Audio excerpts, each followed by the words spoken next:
Estamos de regreso a un punto y contrapunto. El plan de austeridad que propone el gobierno Andrés Manuel López Obrador ha enfrentado críticas y rechazo desde el mismo gobierno. Miles de funcionarios públicos del Poder Judicial, legisladores y trabajadores de los organismos autónomos se oponen a reducir sus salarios. Pero no todos son quejas. Esta semana se sumaron los directores de la UNAM y también del Politécnico Nacional. Veamos el contexto. La UNAM y el Politécnico se sumarán al plan de austeridad de la administración de Andrés Manuel López Obrador. El rector de la Universidad Nacional Autónoma de México, Enrique Graue, regresará una parte de su salario a partir de la primera quincena de enero, aunque todavía no especifica el monto. Según reportes de Transparencia, Graue gana en total 120,000 pesos al mes. El director del Instituto Politécnico Nacional, Mario Alberto Rodríguez, recortará su remuneración mensual 13%, de 106,000 a 92,000 pesos. En el Instituto Nacional Electoral también reducirán su salario 19.6%. Actualmente los consejeros ganan 178,448.41 pesos netos mensuales, más prestaciones. Mientras tanto, más de 5,000 funcionarios del Poder Judicial se han amparado contra la Ley Federal de Remuneraciones para servidores públicos que establece que no podrán tener salarios mayores al del jefe del Ejecutivo. El caso fue atraído por la Suprema Corte de Justicia, donde el ministro Alberto Pérez Dayán ordenó suspender la aplicación de la ley. La propuesta de presupuesto establecía recortes de hasta el 32% al financiamiento público para las instituciones de educación superior. Tras recibir severas críticas a la medida, el presidente López Obrador dijo que será rectificada con la reasignación de al menos 4,000 millones de pesos. En conjunto, las 195 escuelas que integran la Asociación Nacional de Universidades e Instituciones de Educación Superior se comprometieron a implementar programas de austeridad. En el IPN planean ahorrar 177 millones de pesos durante un año, con recortes en áreas administrativas, servicios de arrendamiento, viáticos, organización de eventos y transporte. En el caso de la UNAM, se informó que presentará un programa de austeridad para toda la institución. Punto y contrapunto. Segundo tema, tenemos 10 minutos para discutirlo. ¿Por dónde empezamos? A ver, otra vez yo creo que estamos concentrándonos en el tema de los salarios, que si son onerosos o no, que si un rector es muchísimo que gane 170,000 pesos o no. El rector de la universidad más importante del mundo en español en América Latina, por lo menos la más grande escuela también pública en el país. No sé si realmente sea tan oneroso un sueldo como el que tenía Graue, ¿no? Pero el tema es también el día en el que el Congreso de la Unión están discutiendo y a punto de aprobar la Guardia Nacional. El día en el que también anunciaron que el ejército mexicano ahora va a ser desarrollador inmobiliario, hacer departamentos de lujo en la Ciudad de México para financiar la Guardia Nacional. Estamos hablando del salario de los rectores de las universidades, de plano. A ver, compañeros de la 4T, Estefanía Veloz. Pues esto ya hay que, o sea, lo de los salarios máximos, digámoslo así, es un hecho importante, simbólico, que va a tono con el cambio de época. Sí, o sea, sí es algo simbólico, no tiene un impacto sustantivo en las arcas del Estado, la verdad. Pero es un acto simbólico y que en un país con estas desigualdades creo que es justo hacerlo. Pero hay que meternos a los otros temas, los boquetes fiscales, la evasión, las exenciones a los grandes contribuyentes. Ahí es en donde está el verdadero problema. Qué bueno que las universidades públicas se suman a esta tendencia. También qué bueno que el gobierno de López Obrador corrige y rectifica. Yo no creo que sea ni la primera ni la última vez que un gobierno se equivoque, pero sí, según mi memoria, es la primera vez que un gobierno corrige a tiempo, reconoce su error y le asigna recursos a la universidad. Eso me parece bastante interesante. Pero ya dejemos un poco de hablar de salarios máximos y, por ejemplo, hablemos de salarios mínimos. Por primera vez el salario mínimo, desde que se miden la línea de bienestar, está a la par. Siempre había estado por debajo de la línea de bienestar individual. Ese sí es un cambio sustantivo que le va a cambiar la vida a millones de mexicanos y para bien. Ana Villagrán. Me gusta mucho que se haya rectificado el camino hacia las universidades. Sí fue un error garrafal. O sea, el simple hecho de que a alguien se le haya cruzado por la mente quitarle dinero a la UNAM, al IPN, a las universidades públicas, fue un error. Sí se reconoce que gracias a toda la presión ejercida, porque no fue por buena voluntad, el presidente haya reconsiderado esto y que a cambio los rectores, en este afán de no ser tan onerosos, bajen sus salarios, se me hace muy correcto.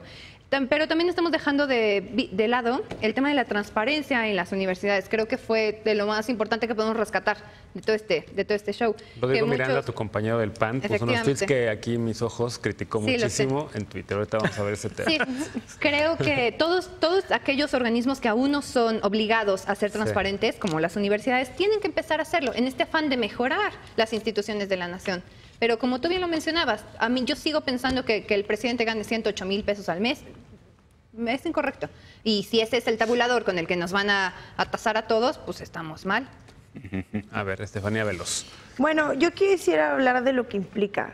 ¿Qué es lo que implica que se hayan subido solos al tren de la austeridad? Pues yo creo que implica, pues es el tren de la austeridad. Yo creo que lo que implica es, saben que va a ir, están entendiendo la presión social, es lo que debe haber hecho la Suprema Corte y muchas otras instituciones, y es reconocer, por una parte, que tienen muchos privilegios, porque los recortes, y lo decía el rector, es carros, casas, transporte para las personas que trabajan ahí, etc. Son cosas que ellos saben que no es necesario y que mucho tiempo saben que no es necesario. Y yo citaría a nuestro expresidente Peña Nieto. Ahora sí, ya se les acabó la gallina de huevos de oro. O sea, ya no pueden seguir desfalcando como estaban desfalcando antes, y lo reconocieron. Y a mí me parece que está bien. Creo que fue mucha presión y me parece que bueno que lo hayan reconocido. Ahí se ve que tenemos un presidente de mano dura, me gusta. Y por el otro lado, creo que... ¿Eres tú, Estefanía Veloz, o Ana Villagrán? No, a mí me parece que está bien. Es un presidente que dice, hay que darle al pueblo la atención que necesita. No, hay que darle al pueblo la atención que necesita, y pues o me ayudan solitos, pues les ayudamos a que nos ayuden. Yo creo que le dio miedo ver a los universitarios marchando por el presupuesto universitario. No, yo no estoy hablando de eso, yo estoy hablando del recorte de los rectores. O sea, en el otro punto es esto también sirvió para que el PAN demostrara que lo que odian es la educación pública. Porque qué bárbaro si la mayoría de ¿por qué no pone el contexto y cuéntanos cuál fue el tuit de Rodrigo Miranda? Mira, no lo quiero citar, no quiero citar a Rodrigo Miranda porque no merece la pena, pero algún representante del PAN, que lo voy a decir aquí, cuando él está hablando de que la mayoría de los estudiantes de la UNAM están fumando marihuana en grupos anarquistas, que para mí tener una afiliación política... La mayoría. Eso es mentira. Bueno, ok. Que están fumando marihuana, están en afiliaciones anarquistas y reprobaron 4 materias, pues me parece muy desfasado para alguien que cuando estaba estudiando en la universidad estaba ganando 40,000 pesos siendo secretario de jóvenes en el PAN. ¿Cómo sabes tanto creo que hay una diferencia. Yo creo que federal. No, yo no estoy hablando de eso. A ver, el tuit de Rodrigo Miranda, vamos a citarlo claramente, lo estoy buscando. Mi respeto y respaldo, Rodrigo. Que ha estado en muchas mesas también aquí, es muy bueno, y puso, soy estudiante de la UNAM, soy estudiante de la UNAM y exijo una auditoría externa a mi universidad. Hashtag auditoría a las universidades. Juan no paga sus cuotas, debe más de 4 materias, pasa sus horas libres en cubículos de anarquistas. Salones tomados. No está mal. No está mal. Fuma marihuana en las islas, votó todo Morena. Bueno, está hablando de un sector de la población que sí existe. A ver, yo no sé si ustedes han visto las aulas universitarias. ¿Cuál es el problema? A las 8 de la noche. ¿Cuál es el problema? Los de los salones tomados no te dejan tomar clase. Cierran las escuelas cada que quieren. Tú dime aquí, ¿cuál es el problema de ser anarquista y de votar por Morena? A las aulas, y los que no fumamos nos afecta en las clases. O sea, ni yo a ver, Martín Vivanco. A ver, sí a la austeridad, sí al ahorro, sí a la justicia social. No a humillar a las demás instituciones, no humillar a los organismos autónomos, no a presionar de tal manera. Tú ves como una humillación. O como un intento de, porque lo que está pasando es lo que vimos en la Suprema Corte el otro día cuando iba saliendo el director de comunicación social, que lo confundieron con un ministro de la Corte y le escupieron, le dijeron ladrón, corrupto, etcétera. Entonces, lo que está pasando es que al dominar el discurso este tema, ya se está expandiendo y las personas, la gente, con justa razón, si nada más tienen estos argumentos, van a decir, es que ellos son los ladrones, ellos son los corruptos, cuando muchas veces hay servidores públicos, la mayoría, que se levantan diario y trabajan bien. Entonces, la izquierda, históricamente, ¿qué pasó? Eres el más el Estado lo minimiza, ¿no? El neoliberalismo. El Estado se quita y luego, pues si el Estado lo quita, lo minimiza, pues los políticos también son los culpables. Y luego de ahí saltas a la antipolítica y por eso está ganando Bolsonaro y por eso ganó Trump. No hagamos lo mismo. Por eso ganó Obrador. Y por eso ganó Obrador.